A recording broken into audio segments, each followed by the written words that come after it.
তিনি না ছিলেন কোনো তারকা ফুটবলার কিংবা সাধারণ ফুটবলার, না ছিলেন কোনো ফেডারেশন কর্মকর্তা কিংবা ক্লাবের কোনো দায়িত্বশীল, কিন্তু এরপরও তিনি মারা যাওয়ার পর প্রত্যেকটা মানুষ তার জন্য শোক প্রকাশ করেছেন। ওনার নাম আতাউর রহমান, সংক্ষেপে আতা ভাই। মোহামেডানের আতা ভাই নামেই সবার কাছে তিনি পরিচিত ছিলেন, কারণ তিনি ছিলেন মোহামেডানের একজন একনিষ্ঠ সমর্থক। ওনার মতো এরকম নিবেদিত প্রাণ মোহামেডান সমর্থক আমরা কমই দেখেছি। ঝড়, বৃষ্টি, বন্যা, প্রাকৃতিক দুর্যোগ, হরতাল, অবরোধ কিংবা অন্য কোনো রাজনৈতিক অস্থিরতা যাই থাকুক না কেন, মোহামেডানের খেলা মানেই আমরা স্টেডিয়ামে পেতাম আতা ভাইকে। এরপর মোহামেডান ক্লাবও পাওয়া যেত এই আতা ভাইকে। আর বাংলাদেশ দলে খেলা থাকলে তো এভাবে লাল সবুজ পতাকা নিয়ে উনি হাজির হতেন গ্যালারিতে। ওনার মৃত্যুতে মোহামেডান ক্লাব শোক প্রকাশ করেছে। মোহামেডান ক্লাব কর্তৃপক্ষ ক্লাবের পতাকা দিয়ে ওনার কফিনটা ঢেকে দিয়েছে, ফুল দিয়ে শেষ শ্রদ্ধা জানিয়েছে। এই আতা ভাইয়ের সাথে আমার প্রথম পরিচয় 1998 সালে। তখন তিনি বাংলাদেশ ফুটবল ফেডারেশনে এসেছিলেন। তখন বাফুফে ভবন ছিল জাতীয় স্টেডিয়ামে।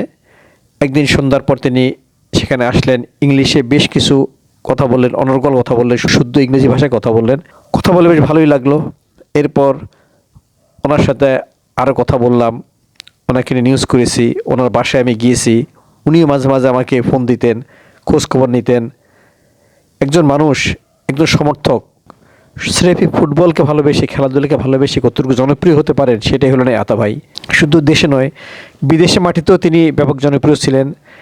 একবার তিনি হজ করতে সৌদি আরব গিয়েছিলেন, সেখানে প্রত্যেকটা মানুষ ওনাকে সম্মান করেছে, কারণ তারা চেনেন ইনি স্টেডিয়ামের আতা ভাই, মোহামেডানের আতা ভাই, ক্রীড়াঙ্গনের আতা ভাই।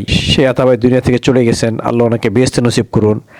আমরা চাইবো আতা ভাইয়ের মতো এমন নিবেদিত প্রাণ, এমন একাগ্রতা, এমন একনিষ্ঠ সমর্থক ফুটবলে থাকুক, ক্রীড়াঙ্গনে থাকুক, তাহলে দেশের ফুটবল এগোবে, দেশের ক্রীড়াঙ্গন এগোবে। তিনি তার মুখের ভাষার জন্য স্টেডিয়াম পাড়ায় বেশ আলোচিত ছিলেন। ইংরেজিতে কথা বলতেন, তার মাথায় থাকতো মোহামেডানের পতাকা, মোহামেডানের ব্যান্ড, গায়ে থাকতো মোহামেডানের জার্সি। আবার বাংলাদেশ দলে খেলা হলে ওনার গায়ে থাকতো লাল সবুজ জার্সি। এই যে ফুটবলের প্রতি ভালোবাসা, এই যে ফুটবলের প্রতি ত্যাগ, এই যে একাগ্রতা, এই যে ডেডিকেশান, এটাই কিন্তু আতা ভাইকে এত পরিচিতি এনে দিয়েছে। আমরা হয়তো আর কোনোদিন আতা ভাইকে নিয়ে নিউজ করব না, মাঝে মাঝে আলাপ করব, আলোচনা করব, কিন্তু আতা ভাই তার একাগ্রতা, তার ভালোবাসা, তার একনিষ্ঠতা দিয়ে ক্রীড়াঙ্গনে যে নজির স্থাপন করে গেছেন তা অনেকেরই মনে থাকবে। তা হয়তো অনেকেই ভুলবেন না দীর্ঘদিন ধরে। আমরা চাই আতা ভাইয়ের মতো এরকম আরও সমর্থক আসুক, আরও ফুটবল প্রেমী আসুক, আরও ক্রীড়াপ্রেমিক আসুক ক্রীড়াঙ্গনে। তাহলে ক্রীড়াঙ্গনটা আরও উজ্জ্বল হবে, মাঠটা সরগরম হবে। আতা ভাই যখন মাঠে আসতেন, গ্যালারি একটা অংশে উনি বসতেন এবং সাংবাদিক ভাইদের ডাকতেন, নানান কথা বলতেন, সাংবাদিকরা ওনার ইন্টারভিউ নিতেও। কারণ উনি এক চরিত্র ছিলেন, একটা প্রাণবন্ত একটা মানুষ ছিলেন। ওনার মুখের ভাষাটা কিন্তু সবাইকে মুগ্ধ করতো। আবাহনী ছিল মোহামেডানের চিরপ্রতিদ্বন্দ্বী, দুই দলের সমর্থকের মধ্যে মারামারি হয়েছে, রক্তারক্তি হয়েছে, কিন্তু আতা ভাইকে আবাহনীর সমর্থকরা বেশ পছন্দ করতেন, কারণ তিনি একজন নিবেদিত প্রাণ দর্শক, ফুটবল প্রেমী। আমরা চাই আতা ভাইয়ের মতো আরও দর্শক আসুক এরকম। আর আল্লাহ আতা ভাইয়ের সমস্ত গুনাহ মাফ করুন, ওনাকে বেহেশতে নসিব করুন। ওনার বাসায় একবার আমি গিয়েছিলাম ওনার খোঁজখবর নেওয়ার জন্য, কারণ করোনা পরবর্তী সময়ে আতা ভাইকে আর স্টেডিয়ামে দেখতাম না। একদিন সন্ধ্যার সময় ওনার বাসায় গিয়ে হাজির।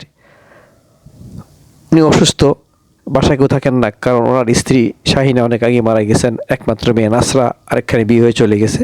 তিনি একাই থাকতেন নিজের বাড়িতে। আমাকে কি খাওয়াবেন এই জন্য অস্থির হয়ে গিয়েছেন। আমি অবশ্য কোনো কিছু খাইনি, ওনার একটা সাক্ষাৎকার নিয়ে চলে এসেছি। সেই সাক্ষাৎকারটা পত্রিকায় ছেপেছি। এরপর পরিকল্পনা নিয়েছিলাম যে আবার যাবো, আতা ভাইয়ের সাথে কথা বলবো।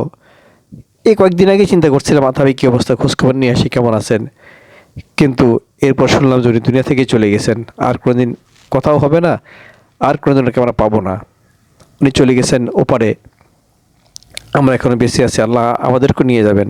আমরা চাইবো আতা ভাইয়ের মতো সবাই যেন এভাবে স্মরণীয় কাজ করেই দুনিয়া থেকে চলে যেতে পারেন।